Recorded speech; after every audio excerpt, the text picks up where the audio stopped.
Hello again, everyone. I'm Dr. George Simon, and welcome to another edition of the new Character Matters program. The program where we talk about what I consider to be the defining issue of our time, the character crisis that we have faced for several decades now, and that affects every single aspect of our lives. We human beings have always had our character-related problems. But over the past several decades, an insidious, vicious cycle has been churning, affecting every aspect of our lives, whereby structures and institutions and norms within the society and the culture meant to help foster and reward and encourage character have deteriorated, become corrupted. And as that happened, more and more character-impaired people populated the society. And as that happened, more and more of the institutions and structures meant to help instill and reward and encourage character deteriorated even further. A classic negative, vicious cycle that has had catastrophic consequences on every single aspect of our lives. And at one time, it appeared that we better understood the importance of character to all of our affairs. But we have largely forgotten that. And we have forgotten the timeless principles that have to be embraced in the heart for people to be all that they can be. These are the principles that I outlined first in my book, Character Disturbance, and talk about in depth in my latest book, Essentials for the Journey. And I've been talking about narcissism and how narcissistic individuals, folks with narcissistic characteristics, whether they be a full-blown narcissistic personality disorder or not, how these folks have issues, major issues, with the so-called 10 commandments of character that I talk about in my writings, especially the first few that have to do with being properly centered with respect to one's sense of self and sense of self-worth. And the first principle, the first so-called commandment of character, has to do with appreciating that we are part of something bigger, however you want to see it, that we're not islands, that we're all connected and in many different ways with everyone and everything else that exists. And what we do, even how we feel, how we style ourselves, everything about ourselves, especially what we do, has impact, affects everyone and everything else in some way. And the very beginning of character is not only being mindful of how what we do, say, et cetera, impacts everyone and everything else, but caring about the nature of that impact. It's one thing to know that we're in an inextricable relationship with the rest of the universe, but it's another thing to care about who we are and what we do within that relationship. And folks on the narcissism spectrum have major problems there. I emphasize once again, narcissism, like so many other character disturbances, exists along a spectrum, a continuum of both type and degree. And I've been talking in the past couple of podcasts about how some narcissistic individuals can barely even recognize something bigger than them. For them, there is nothing bigger.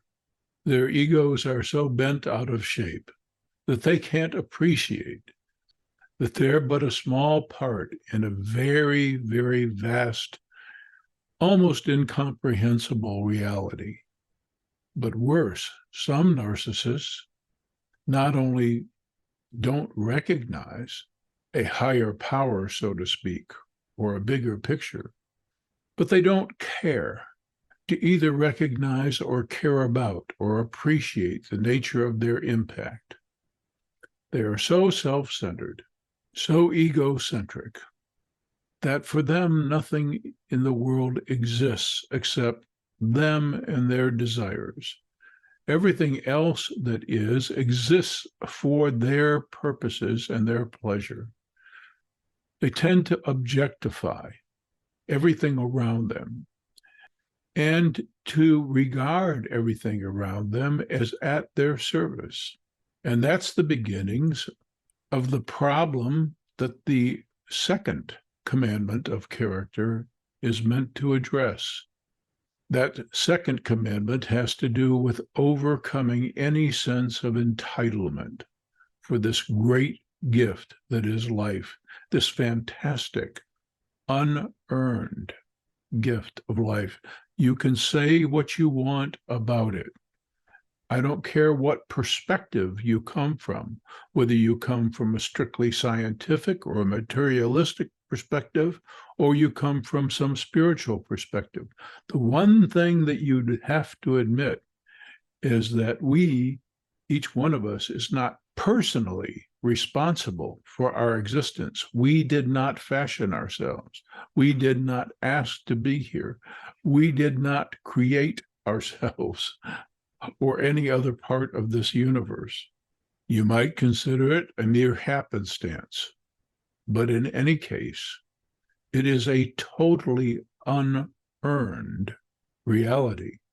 And coming to appreciate that fact and having an inherent sense of awe and wonder, and maybe even gratitude for this gift, is the beginning of a different kind of attitude for how to relate to the rest of the universe, how to relate not only to the world at large, but to all the individuals and things that we come in contact with.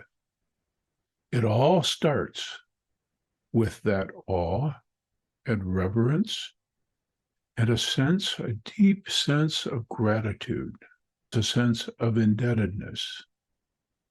Gratitude and a sense of indebtedness go hand in hand, and prompts a person to want to honor this gift in the way that they conduct themselves.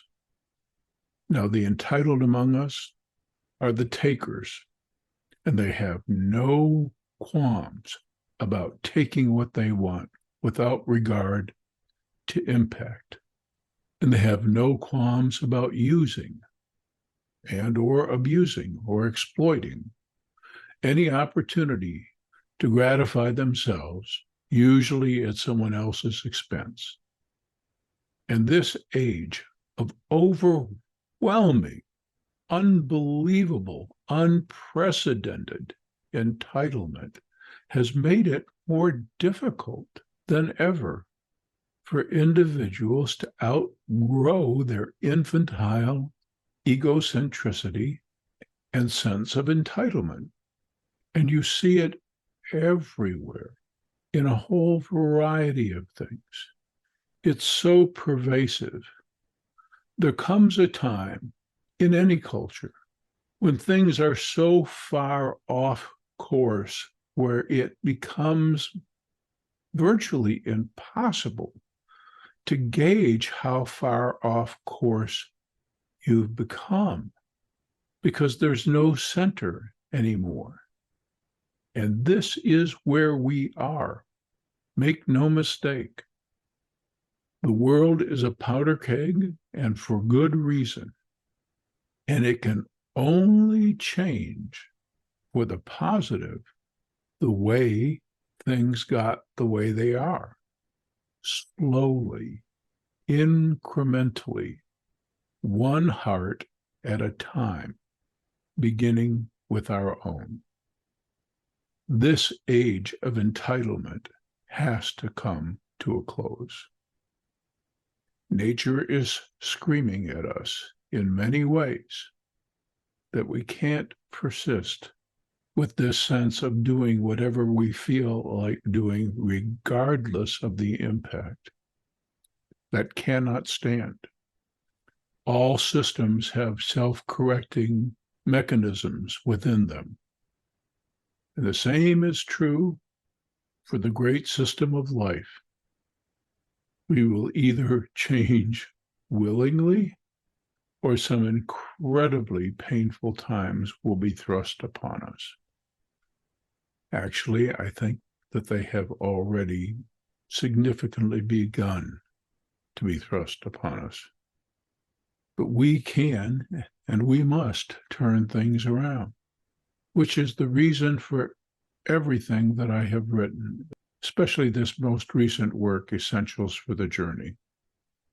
And I'm pleased to announce that the recording of the audiobook version of Essentials for the Journey is beginning this week. I'll have more to say about that as time goes on.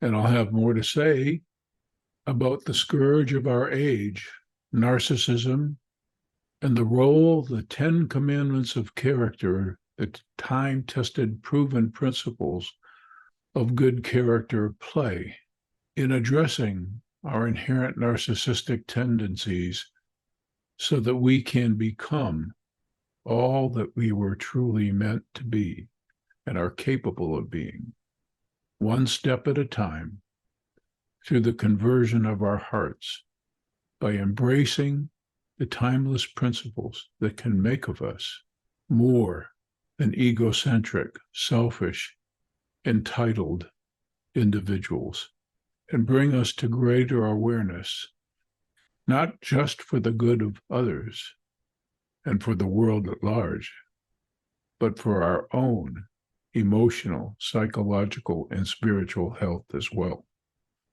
So until next time, I'm Dr. George Simon. Thanks for tuning in. I invite you to visit my blog at drgeorgesimon.com and avail yourself of the many articles there. And I'll see you again on the next edition of the New Character Matters. Until then, take care.